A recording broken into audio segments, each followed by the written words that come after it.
Welcome to a summer special from the British Broadcasting Century podcast. This is Paul Carenza. Yes, our timeline may have reached February 1923 and the appointment of Peter Eckersley as chief engineer, but this is the first of three summer special episodes in which we leap ahead. We hurtle forward to the late 20s in this episode, the radio girls of Savoy Hill, with our guest Sarah-Jane Stratford. She was the one who said, no, you must not talk at people.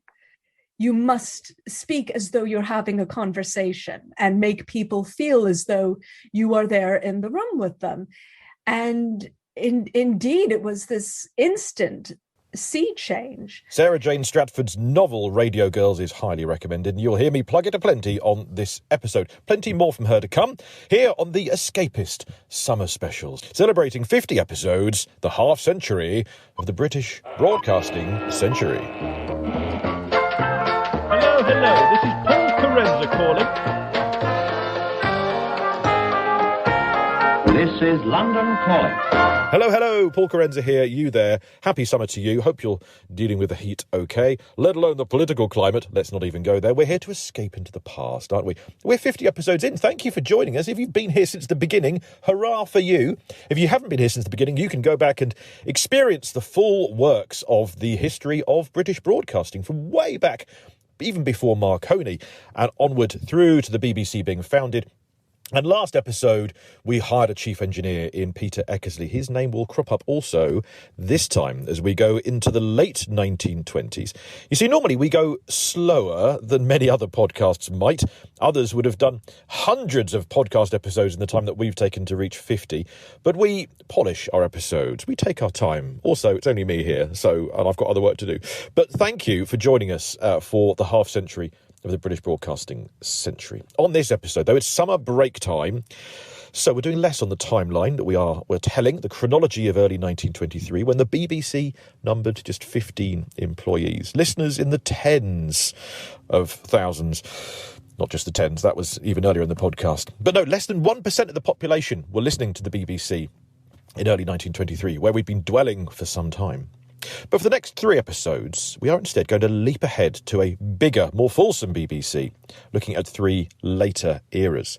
So next time, we're going for Britain's earliest black broadcasters. After that will be followed by the BBC in World War II. Those are with our guests Stephen Bourne and Edward Sturton. If you are looking for some summer holiday poolside or garden reading, then their books are highly recommended to you. Stephen Bourne has got history books for you, various books. Black Poppies is fantastic, Britain's Black Community in the Great War. He'll be talking next time about Evelyn Dove. If you want to do some advanced reading, Evelyn Dove, Britain's Black Cabaret Queen is Stephen's book title.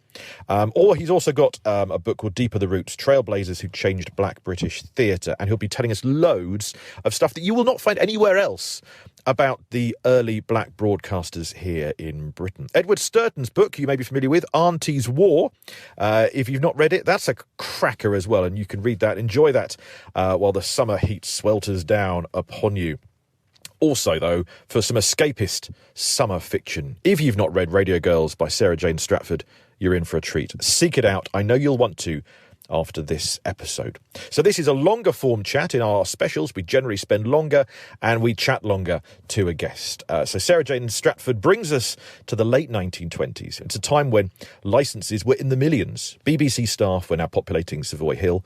And in her novel, Sarah-Jane Stratford introduces us to the fictitious Maisie Musgrave, who works in the department of the real-life pioneer, Hilda Matheson. Now, we've not introduced Hilda Matheson properly on the podcast, though her name has come up. I've been saving it for when we reach 1926, but that will be a while yet, given our timeline and our slowness to tell you this story the right way. So, I've been holding back Sarah-Jane's interview for some time. Apologies, Sarah-Jane.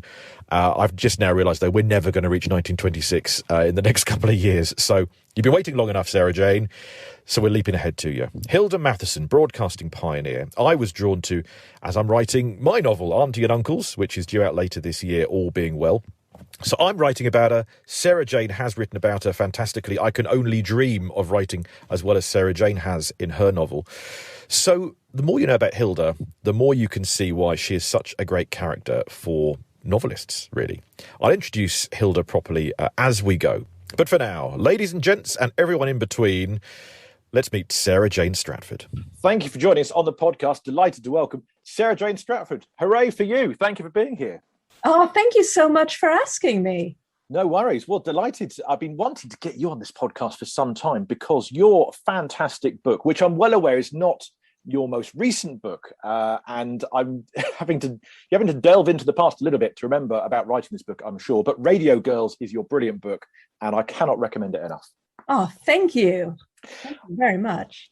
What was your way into this story then? Because this is BBC 1920s. Anyone who's really discovered, I think, this area and genre and era of history loves it, but we often approach it from different angles and find our way into it. What was it for you? For me, it was absolutely 100% Hilda Matheson. And so I've always been interested in the time period, particularly for women, because it was a time when women were entering professions, just becoming more active in the public eye, etc. And I was just doing a bit of casual research, mostly on women in journalism, as you do, and I came across this name, and so Hilda Matheson, first director of Talks BBC, and I thought, I've read a fair bit about the time period, and I sort of thought I knew at least some of the main talking points about the history, and I've never heard of this woman. So I started reading up on her, and like my jaw just kept dropping and dropping. I mean, she was just so incredible. Everything about her, the fact that she'd worked for MI6 during the First World War, that she worked for Lady Astor, and that then she was personally recruited by John Reith to be the first director of talks at the BBC. And then after that, she wrote the first ever book on broadcasting, and she wrote at least sort of a précis of how wartime propaganda ought to go, which to a large extent, even though she wrote it in 1940, was followed virtually to the end of the Second World War. And then in all this, she has this torrid 2-year affair with Vita Sackville-West. Like, how is this woman not hugely famous? Yeah, she should be on the curriculum. Yeah, so absolutely, and you've done your bit to change that totally and get her out there, because, and as you said, Vita Sackville-West, and of course then she is romantically linked to Virginia Woolf, and Hilda Matheson's, I think it was in her first job as a spy, hired by Lawrence of Arabia, and she's just surrounded by these famous people that we do know, but we should know. Oh, right, I didn't even mention the TV aspect. Yes, and of course Virginia Woolf absolutely loathed her because of Vita Sackville-West. So, yeah. That was great. It does seem like this era, I don't know, it just seems you can walk down a street in London and bump into 10 different names and throughout the book you've got, H.G. Wells dropping in to do some broadcasting, and then, someone's not available, let's get E.M. Forster in, he just finished doing Passage of India, and it's just like you throw a rock and hit a celebrity back then. Well, and in fact, I wasn't exaggerating. I did some research. The BBC archives are pretty excellent. And of course, actually, a lot of that is just pure luck. It was more that nobody got around to binning things. Well, thank goodness. But yes, you look at, sort of, just a week's schedule, and like, good Lord. I mean, it's like one luminary after another. Like, all right. And indeed, of course, most of these people were living in Bloomsbury, in and around London. And it was really not a problem for them to just, come in and like, oh, sure, I'll rattle off a little half-hour chat. Why not? I can do that in between drinks. No problem. Yeah, and it does seem, maybe, I don't know, it's the glamour of the era perhaps, but it seems like these were the formative years of the BBC when, they're getting that idea of what a half-hour, a modern-day Radio 4 show is like, and Hilda Matheson's role, it seems, in making talks not these rather academic lectures, but something that you really want to listen to, and conversational, and really setting the mold for modern day radio, I think. Well, this is it. This is absolutely it. I mean, we would not have Radio 4 as we know it without her. And really, I mean, any in the States, it's National Public Radio. I mean, all these formats. She was the one who said, no, you must not talk at people. You must speak as though you're having a conversation and make people feel as though you are there in the room with them. And indeed, it was this instant sea change.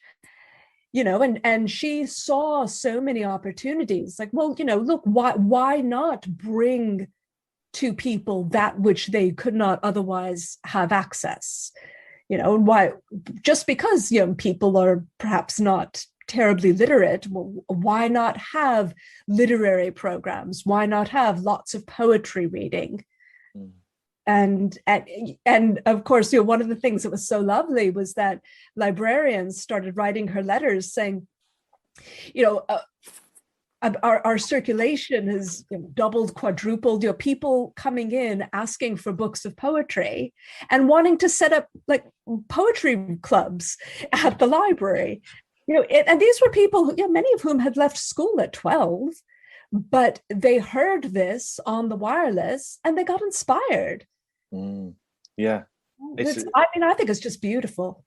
Is there anything you could tell us about how your research for this book? Because I know you spoke to Kate Murphy, who we've had on the podcast already. She was wonderful. Yes. Yeah, and the BBC Archive Centre in Caversham. Or anything else that you could tell us about how do you begin to explore and research a thing like this? Oh goodness. I was very, very lucky. And one of the things that was just sort of almost a joke, a stroke of luck, I had two. One was, so when I was in London, it just so happened that the Science Museum opened, I think it was that same week, they opened this exhibit on broadcasting. And so it had like the original wirelesses, a lot of the original broadcasting equipment. And one of the curators was very kind and gave me about 40 minutes of his time and answered questions and like walked me through and was explaining, this is what this does, this is what this does.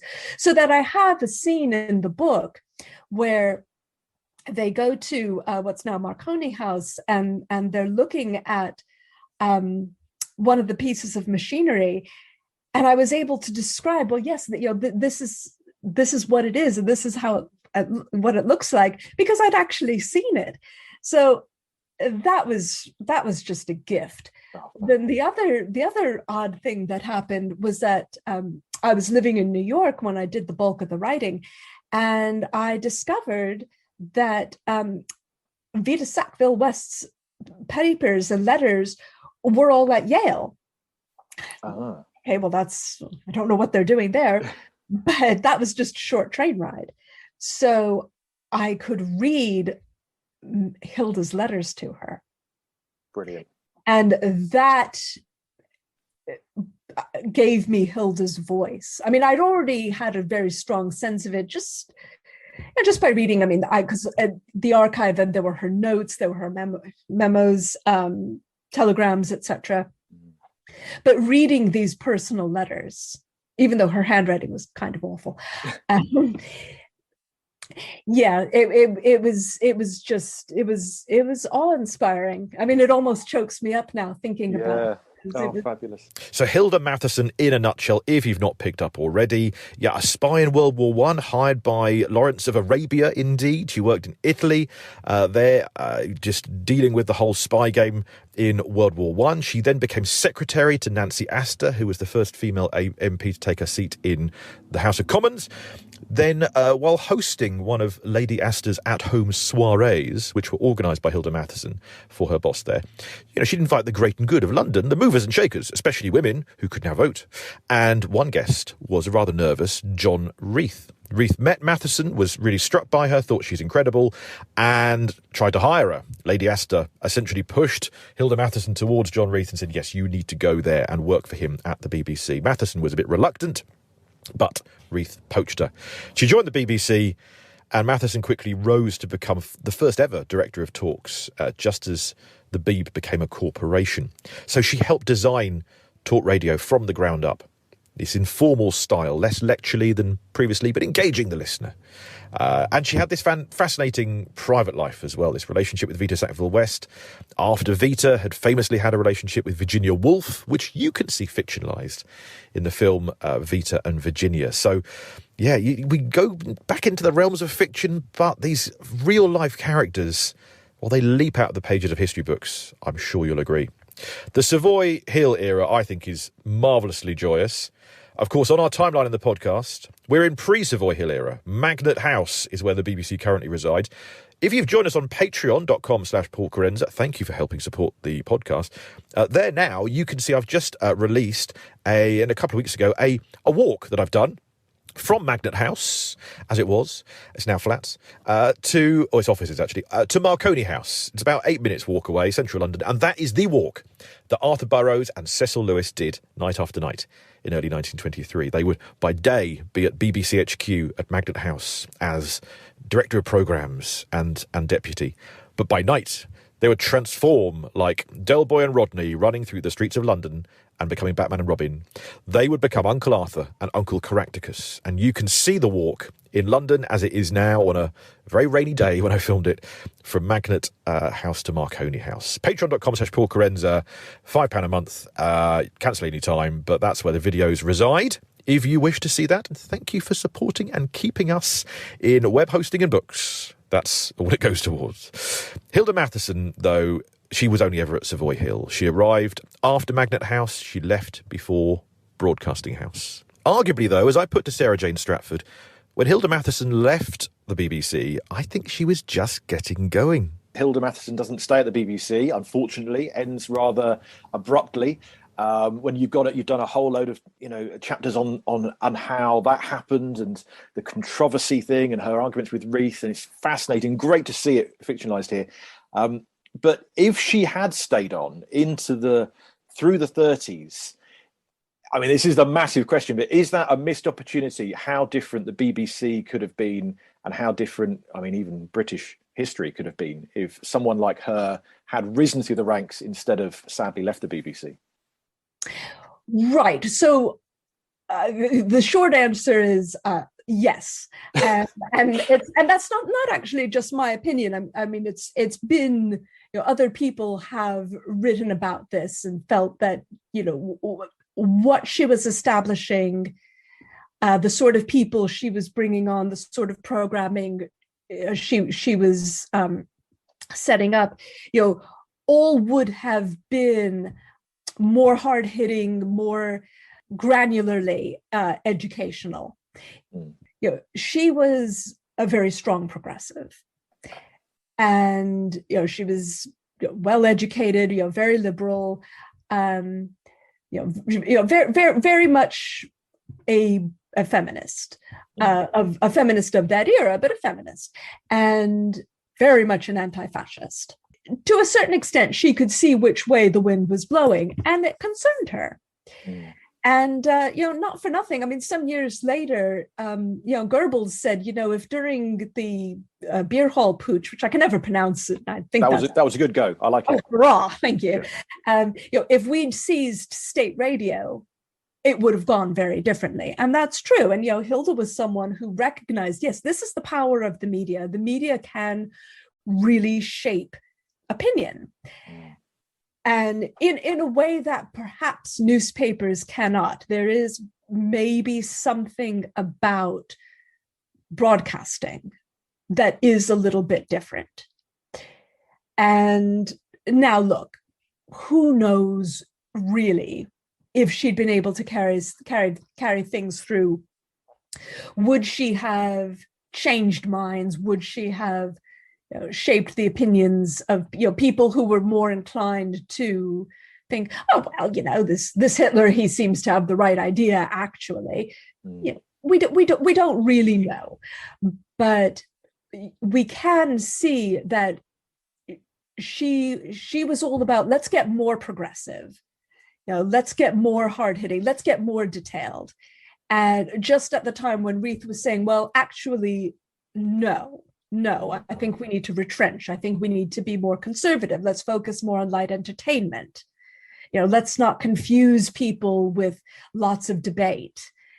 And arguably, well, this was a time when, no, we needed to have more debate and, more hard-hitting discussion, but she wasn't given the opportunity. We're taking the story very slowly in this podcast. We're looking ahead years now, but a quick summary for those who aren't aware then of the BBC and fascism. This very light topic, very light. But you've got Hilda Matheson, who's very progressive, anti-fascist, and in your book, in fact, you've got this whole conspiracy and a chase and all sorts of things, which I love to think happened. Let's assume it did. That'd be much better. But you've got Reith then, who for a while was praising Hitler in the early 30s as to that he got things done. And you've got Peter Eckersley, who we've talked about a lot on this podcast because, the first voice of regular broadcasting before the BBC, joined as chief engineer and basically effectively sacked or resigned because was having an affair with a married woman. And then when Eckersley quit the BBC, he seems to have gone the other way. You've got Hilda Matheson, who was a spy in the First World War and in the Second World War, I think maybe did some more work with the Secret Service with the Joint Broadcasting Committee, while Peter Eckersley was in Germany just trying to pocket as much money as he could, and then I think regretted it. But you see the influence of just like those three people, Reith, Eckersley and Matheson, the three big names at the BBC, and these brushes with fascism and anti-fascism they had in the 30s. It's incredible that we aren't talking about this more, I think. No, I don't know. I don't know why it hasn't been more widely discussed. And certainly when Radio Girls first came out, I was contacted by a few people, mostly younger people working at the BBC, who said, I cannot believe I've never heard of her. I've never heard of some of what she did, what she dealt with. She started a program that runs to this very day, The Week in Westminster. And it was very different at the time. It was meant to be educational because women had recently gotten, full suffrage. And she felt, well, it's important for women to understand, how does Parliament work?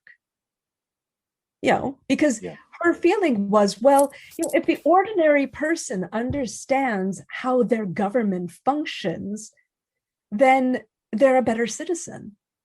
Then they're more engaged, they care more, they're going to be a better voter.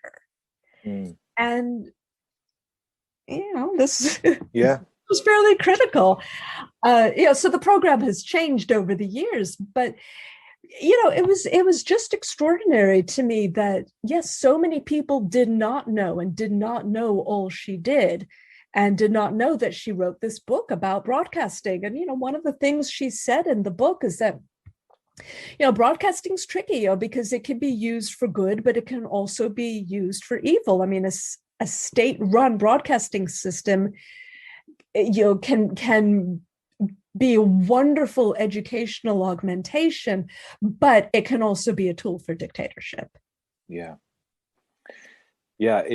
I find it, it's fascinating. And I think that I more and more I think of this, I don't think this is history. I think this is present day, because you look at the fact that Hilda Matheson was there as women's suffrage and equal votes were starting to come in.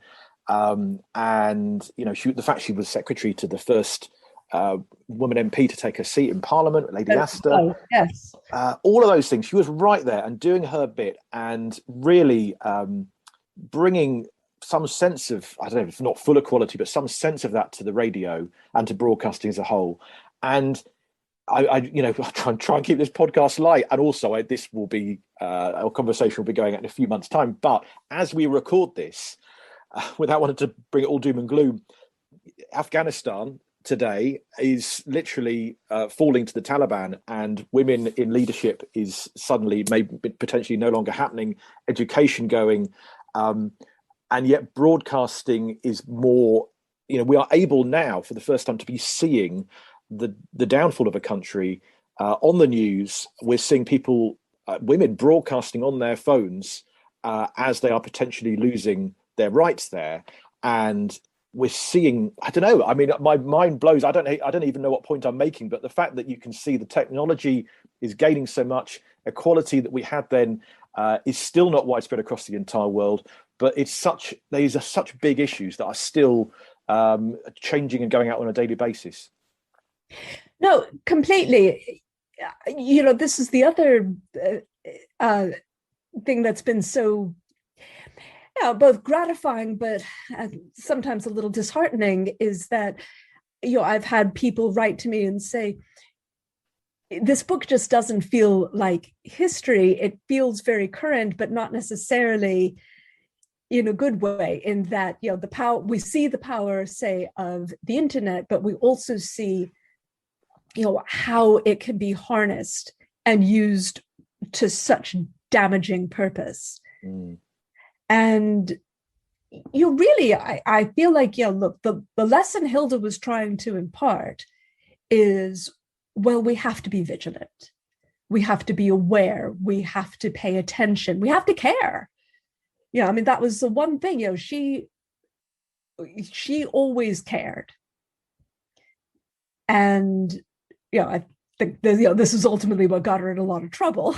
Yeah. But in fact, it didn't stop her. I mean, she carried on. I mean, even after she was forced to resign, she continued trying to,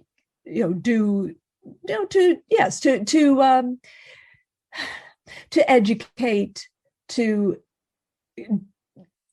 get people interested, but also to have people see, like, well, this is why you should care.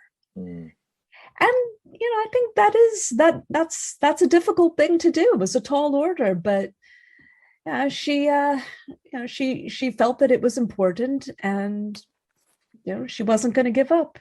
I'm going to quote to you now a bit of your own book, because I was reading this bit, and this feels again so current in terms of issues of balance and these questions still hanging over the BBC as to how balanced they can be, and accusations of bias. So I was reading this. It's page 307 for those reading along. It says, ask every third person on Oxford Street. They'll tell you the BBC is a load of Bolshevist propaganda, and every next third person will insist it's a government mouthpiece. And still today, that is almost pretty much the case. I mean, substitute Bolshevist there for, I don't know, socialist, whatever it might be. But I hear people saying the BBC is so left-wing. How can you not see it is so left-wing? And other people saying the BBC is just this mouthpiece for whatever the government tell you, whether it's about vaccines, whether it's about Brexit. It seems to be this filter for whatever the big issue is in Britain today. We still seem to be able as a country to, throw rocks at the BBC and say, see, they're doing it wrong. How can't they get balance right 100 years on? And I mean, arguably, if both left and right wing think that the other, it's not, doing the right thing for them, then maybe it's got the right idea. I don't know.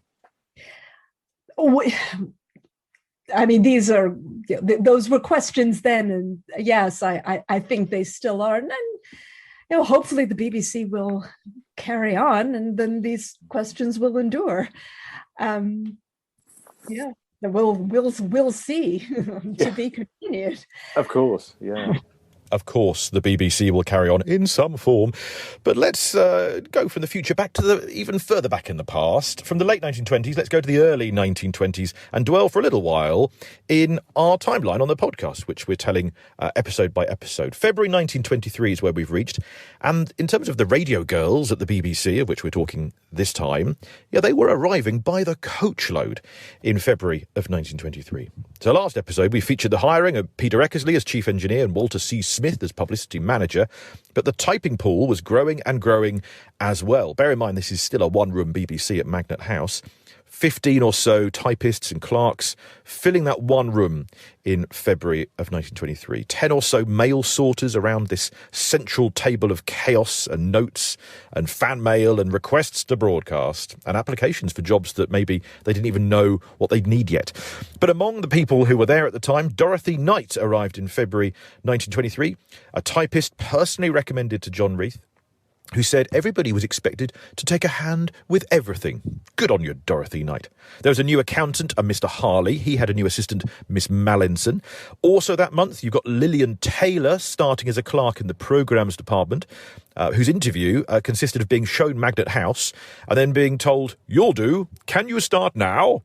And she did. You've also got Mrs. H. Esmond. She was a typist who came from Marconi Company, arrived February the 12th, doing the same job she did at Marconi's, really, just moved up the street. Copying down the news bulletins from dictation was actually her job. And she then perhaps goes on to pioneer a new news department, according to some bits I've read. She actually left quite a while later, June 1937. When she left, she was told that she was the longest-serving employee, really the only one from the early days of 1923 still standing, although John Reith, I think, was still hanging around at that point. In charge of all of these early radio girls was the legendary Caroline Banks. Now, she started in February 23 as well, lasted until 1931.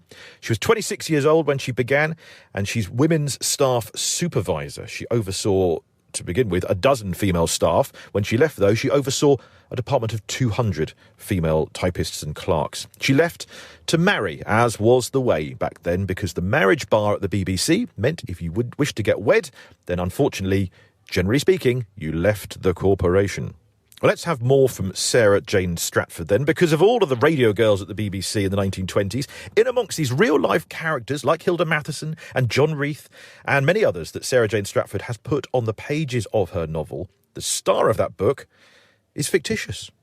One thing I've not said, of course, is that we talk about Hilda Matheson, but actually the hero of the book is not necessarily even Hilda, but our main character, our protagonist, Maisie Musgrave. You know, now fictitious, generally speaking, I guess. But Yes, is this a case of the author writing herself into the book, may I ask? Because we have someone who's crossed the Atlantic to... I mean, what a marvellous thing that you can make yourself... I don't know if that is you or not, but I just love this idea that you... It absolutely is not. But no, I mean, that was one of those funny circumstances where I was having a fairly in-depth chat with my editor in very early days, and she said, "Do you know, I think you're very close to Hilda, and I think you are so inspired by her that actually she's going to end up being too perfect, and that's going to be to the book's detriment. I think you will do better to have a character who serves a bit more as an entree and feels, a little more representative of the reader." And I saw her point, and as I started to work on it, I decided, I think that's the right thing to do. So yeah, fair enough. That was what I did, and it did, yes, because then I could more readily, because I didn't want to write basically a biography. That's for other people to do, and to do better than I could do. I know my strengths and I know my interests, and I wanted to write a piece of fiction that hopefully might get people interested enough that maybe they'd want to learn more. And that's lovely. But in this way, I could then have a fictional story sort of running tangentially with a lot of the real history. It's a great way in, and I think the book zips along. And I know that people who listen to this podcast and love this era, I think they're gonna, if they've not read it already, and I know many have. So, wonderful! Those who haven't, I think, need to get hold of a copy. I think it's fantastically done, and the way that you've taken those real life characters. I've not got the exact quote, but I remember there was a thing about Reith. The way that, and the history books say about how Reith and Matheson, he liked it enough to begin with to hire her, but very quickly I either regretted it or just clashed with her completely. And you had a line there describing about how his long blinks that implied he could never quite understand Matheson. And you know, you look at any footage of Reith and he has got these really long blinks, and I think, oh yeah, that was a really perceptive character trait, and just so many other things like that I think you've really brought these characters to life. So yeah, well done. Thank you. Well, as a character, he was wonderful. As you know, thinking of him as a historical person, like, oh yeah, very mixed. Yeah, absolutely. You've done other books. What, Red Letter Days? Tell us a bit about Red Letter Days and what else you're working on beyond the BBC stuff. Right. So Red Letter Days. Funny. I mean, really, I probably should have called it Television Girls, because it's not dissimilar in that. So it's about the blacklist, the Hollywood blacklist. Although it's sort of a misnomer to call it Hollywood, you know, that's how it's sort of known colloquially, but it was the discrimination against anyone perceived to have communist ties or to have, you know, been a member of the Communist Party in America. And this hit the entertainment industry particularly hard, primarily writers. And I'd always been sort of interested in the era, but I hadn't read very deeply. And then I was curious, well, you know, what did women do in this time?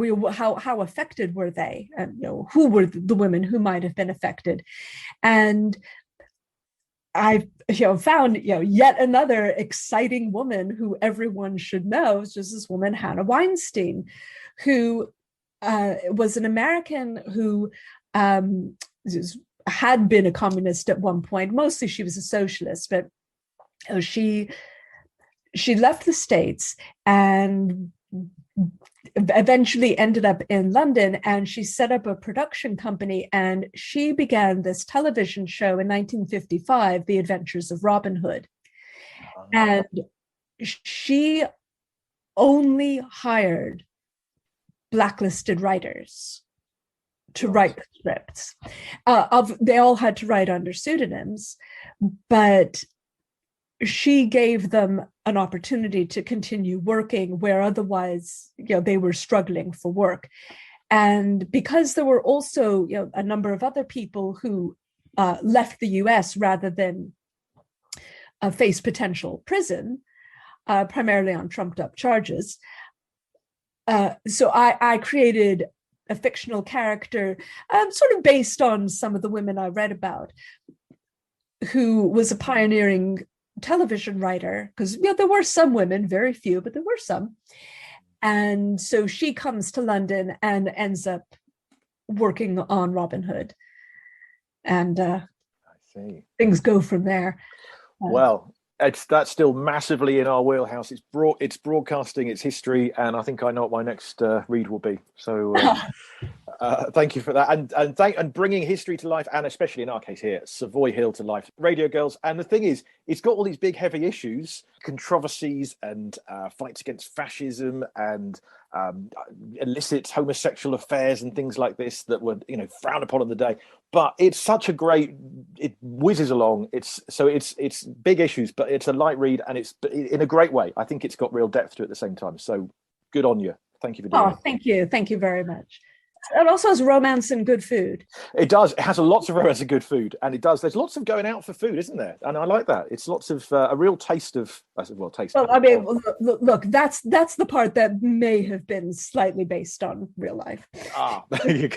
Listen, if you're a writer going out in coffee shops, you know, writing your book out and about, then you know, you've got to put food in, haven't you? Absolutely. It's a cracking read. Radio Girls, recommend it, and Red Letter Days as well. Thank you. Thank you, Sarah-Jane Stratford. I've talked about her book plentifully, Radio Girls, it's called, and it's perfect summer reading. Next time, another special for you, Stephen Bourne on the early black British broadcasters. You don't want to miss it, because he has information that I've not seen anywhere else. So really, it's a cracking episode to catch. After that, Edward Sturton on Auntie's War for our little summer season of longer form interviews with authors on broadcasting history. The British Broadcasting Century is presented and produced by me, Paul Carenza. The original music is by Will Farmer. You can find us on Facebook and Twitter at BB Century, but you won't find us on any official BBC website because we have nothing to do with this BBC, do you hear? If you like what we do share, tell people about it, just retweet us, or have a conversation in your local public house about how marvellous the British Broadcasting Century podcast is. But for now, thank you for listening and stay subscribed. Stay informed, educated, entertained, and subscribed.